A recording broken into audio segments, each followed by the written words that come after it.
বৃহস্পতিবার সন্ধ্যায় ত্রয়োদশ জাতীয় সংসদ নির্বাচনের তফসিল দেবেন প্রধান নির্বাচন কমিশনার সিইসি। আর তফসিল ঘোষণা মানে নির্বাচন নিশ্চিত এমনটি নয়, তবে এর মাধ্যমে আগামী সংসদ নির্বাচন নিয়ে অনিশ্চয়তা অনেকাংশেই কেটে যাবে বলে মনে করছেন বিশেষজ্ঞরা। তারা আশঙ্কা করছে নির্বাচনের টাকা এবং পেশি শক্তি ভোটের পরিবেশ বিঘ্নিত করতে পারে। মিল্টন আনোয়ারের প্রতিবেদন। ছাত্র জনতার অভ্যুত্থান ও হাজারো মানুষের আত্মদানে কর্তৃত্ববাদী সরকারের পতনের প্রায় ১.৫ বছর পর জাতীয় সংসদ নির্বাচনের দ্বার প্রান্তে দেশ। বৃহস্পতিবার নির্বাচনের তফসিল ঘোষণা হবে। গণতান্ত্রিক দেশে তফসিল বলতে সাধারণত নির্বাচন আয়োজনের সব কার্যক্রম ও তারিখসমূহের একটি আইনি সূচি বা সময়সূচিকে বোঝায়। এটি একটি আনুষ্ঠানিক ঘোষণা, যেখানে নির্বাচন অনুষ্ঠিত হওয়ার আগে কোন কোন কাজ সম্পূর্ণ হবে তা স্পষ্টভাবে নির্ধারণ করা থাকে। তফসিল ঘোষণার মাধ্যমে নির্বাচন কার্যক্রম আনুষ্ঠানিকভাবে শুরু হয়। তবে তফসিল ঘোষণার আগেই দলগুলো নির্বাচনের প্রস্তুতি নিতে শুরু করেছে। প্রচারণার পাশাপাশি প্রাথমিক প্রার্থী তালিকাও প্রকাশ করেছে বড় রাজনৈতিক দলগুলো।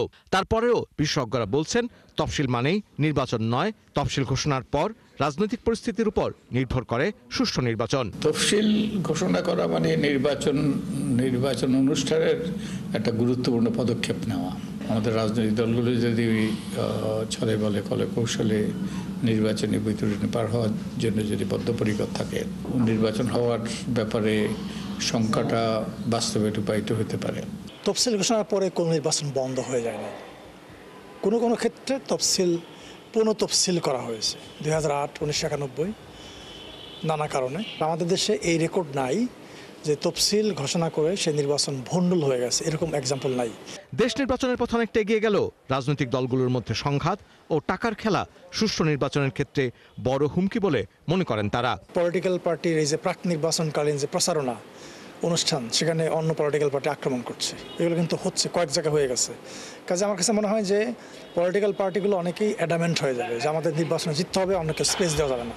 কিন্তু নির্বাচন মানে কিন্তু এই জিনিসটা না। আমাদের এই যে রাজনৈতিক সংস্কৃতির অবনতির কারণে এবং আমাদের গণতান্ত্রিক মূল্যবোধের অবক্ষয়ের কারণে এখন আমরা সুষ্ঠু নির্বাচন সম্ভাবনা অনেকাংশেই তিরোহিত হয়ে গিয়েছে। স্বাধীনতা অর্জনের পর কোন রাজনৈতিক সরকারের অধীনে গ্রহণযোগ্য নির্বাচন হয়নি মন্তব্য করেন তারা। বলেন, দেশে গ্রহণযোগ্য নির্বাচন হয়েছে শুধু নির্দলীয় সরকারের অধীনে। তত্ত্বাবধায়ক সরকারের মতো একটা কাঠামোর অধীনে যেসব নির্বাচন হয়েছে সেগুলো মোটামুটি গ্রহণযোগ্য হয়েছে। 1991 সালের, 1996 সালে, 2001, 2008 কেয়ারটেকার সরকারের সময় নির্বাচনগুলো আপনার অংশগ্রহণমূলক ছিল, মানে এগুলো মানে গ্রহণযোগ্য ছিল, বিশ্বাসযোগ্য ছিল। গণঅভ্যুত্থানের পরেও রাজনৈতিক দলগুলোর মধ্যে পরিবর্তন না আসায় আগামীতে গণতন্ত্র হুমকির মধ্যে পড়তে পারে বলে বিশেষজ্ঞদের ধারণা। মিল্টন আনোয়ার, ৭১, ঢাকা।